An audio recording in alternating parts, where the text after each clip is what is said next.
It's the grand final of the Magnus Carlsen chess tour between Hikaru Nakamura and Magnus Carlsen. And I'm going to take you through the BLITZ tiebreak on day 3. Don't forget to like, comment, share and subscribe, and do consider supporting us via PayPal or Patreon. So day 3 was also really dramatic. Carlsen won the first game and then made a quick draw. Nakamura won the third game. Fourth game was very tense and was drawn, so that brought us, after those rapid games, into BLITZ tiebreak. They played 2 BLITZ games. Let's look at the first one. So Hikaru Nakamura with the white pieces. And this just overall was such a close matchup in day 3. Really interesting chess. Berlin played by Carlsen, so that's a serious opening from him. He has so much experience of this with both colours. D3 keeps the tension. Bishop c5. And now Hikaru has shown a liking for this exchange on c6 and knight d2. So white just has a slightly better pawn structure than black, but black does have 2 bishops. And they've done battle in this position before. Queen e2 from Nakamura. Well, this might be just a little sign that that king might go to the queen side. We don't know yet. It's keeping options open. Rook e8 protects the e-pawn. Knight c4 attacks the e-pawn. And the knight comes back to d7. And bishop d2. So here we go. We don't know whether the king is going to end up on c1 or g1. White keeps options open. Quite a flexible system. b5 attacks the knight straight away. Knight comes back to e3. A nice square, of course, could look to move into f5 and knight f8. So this is the typical maneuver for this variation. If the knight can reach e6 successfully, looking at these key outposts, then black is usually doing okay. Then again, white starts the initiative on the king side, and that is obviously very dangerous. Potentially just advancing, might just be gaining space. But white still keeps options open. And here previously we've seen bishop d6 or a5 getting counterplay going on the queen side. And bishop d6 protects that pawn. Instead, Carlsen very quickly played knight e6. Now strategically that's what you want to do, of course, I've just explained. But here there is a tactical problem. Knight takes e5.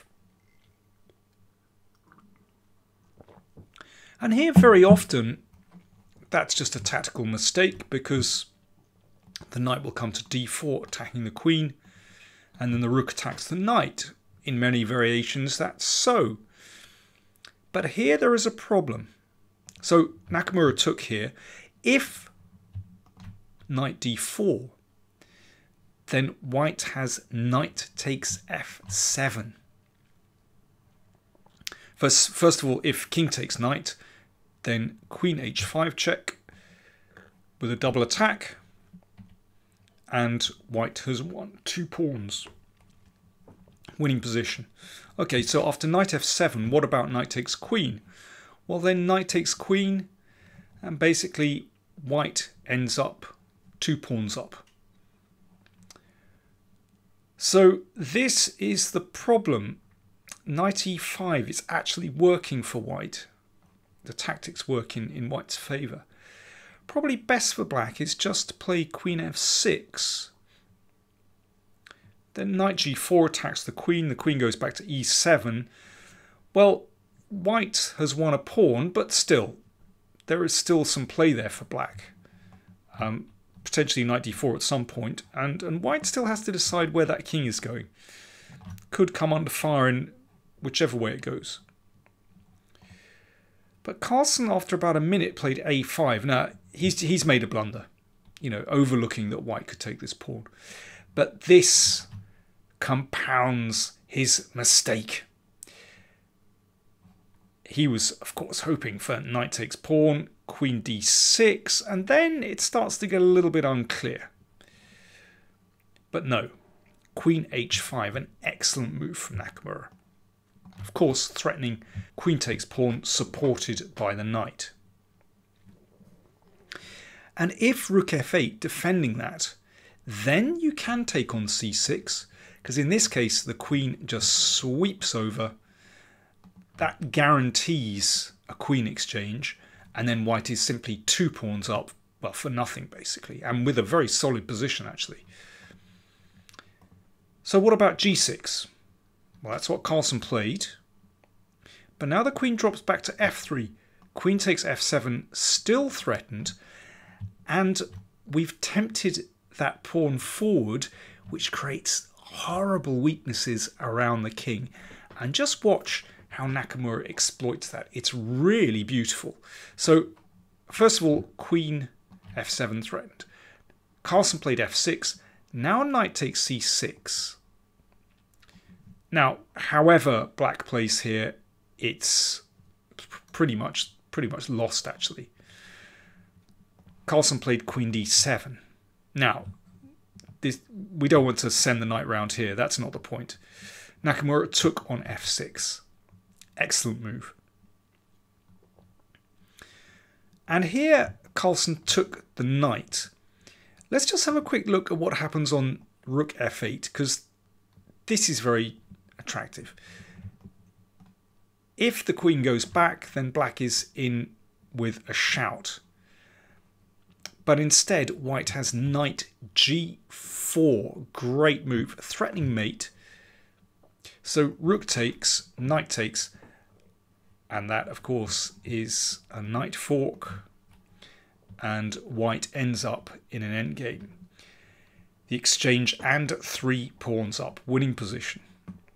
So let's go back. So queen f6 has just been played. So Carlsen took on c6. And again, knight g4 is incredibly strong.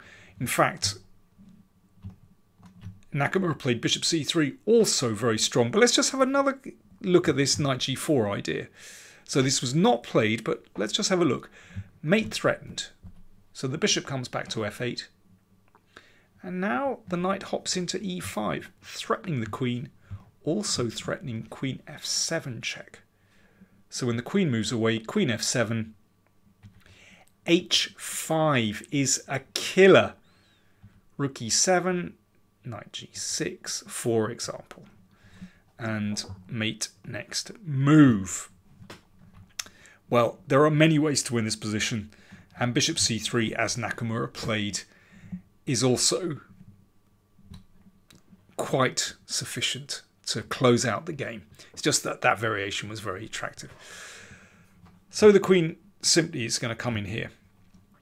Rook f8. So Carlsen is hoping that his king can just slip the other side of the rook and somehow survive. But at the moment, let me count them. Nakamura has 5 pawns for the piece, so actually Nakamura is ahead on material, but it's not only that. The king is staggering around in the middle, and now d4 actually wins the piece back because this is threatened, as well as d5. If that's taken, then, well, Castle's queenside, for instance, is a killer. So b4 was played, and after pawn takes bishop, in fact, Carlsen resigned. If pawn takes bishop, then Castle's queenside check, and well, this is completely over. Black's king is not going to survive. I mean, the best that black can do here is play bishop b7, but well, white is still has those 5 extra pawns, and well, material is even apart from those 5 extra pawns, and this is a really simple win. So Carlsen was justified in resigning this position with black. So first blitz game to Nakamura. So Carlsen had to win the second to take it into an Armageddon game. So what happened? Well, it was a very long game, but let me just show you a little extract from it near the end. Carlsen got a good position, got a very nice endgame, but Nakamura was really so dogged in his defense and handled his clock very well as well. And somehow he managed to wriggle free and get some activity. So we can see here Carlsen is still a pawn up. But with Black's rook on the 7th and the active knight, it looks like Black has enough to draw. However, well, let me show you what happened in the game. Carlsen played rook e8. These are just the closing moments. King h6, that's to get out of a deadly check on h8. g4, and now Black simply has enough play. And I mean, both players were down to their final seconds. I have to say, the way that Nakamura handled this final phase was excellent. There was no hesitation at all. He knew exactly what he was doing. And here, knight d3, knight takes g4, and this just forces a draw. Pawn takes, you can, for example, take the knight. And now Nakamura just exchanged everything. And Carlsen took on g5 and a draw, so Nakamura won the set. Well, let's just go back to this position where Carlsen played rook e8. Now, they were both down to their final seconds, and this would be impossible to see. But White actually has a winning move here. A remarkable move, actually. So, rook e7. Threatens mate, as we had after rook e8, but there is a subtle difference here. So let's have a look at king h6, first of all. As played in the game, preventing the mate with rook h7. Now look at the difference. Knight f7 check. If king g7, then there's a discovered check here, and then rook takes knight. So instead, after the knight check, let's play king g6, knight h8, and rook takes knight. And you end up with an extra piece because after rook b8, in fact, the knight isn't trapped because of knight f7. White wins. Okay, there's a little bit more to it than that. So rook e7 just played. So what about rook b1 check? So this brings the knight to relative safety. Check. King e2, good move. Rook h7 mate still threatened. So now king h6. And now here is the really subtle move. Rook c7. This dominates Black's knight. You can see it can't move to any of those squares. It's just in an absolutely rotten position. Now, White might not be able to win that knight, but that's not the point. Basically, while Black's pieces are way across the other side of the board, White has the chance to drive the king back, fix the pawn on g5, and swing round to take that g-pawn. And then with two extra pawns, it's actually a pretty easy win. So, I mean, I'm not saying that Carlsen should have spotted that. Absolutely not. I mean, when you're playing with seconds on the clock, that's impossible to see. But I'm just showing that, well, because it's a really elegant finish. But also, it shows the fine margins in these games. Yesterday, Carlsen just took the blitz. Today, it was Nakamura who just took the blitz. It's really tight. So Nakamura 2-1 ahead, Remember, it's best of 7, so first to 4 winning sets. It's going to be really tight. I'll report back. Thanks for watching.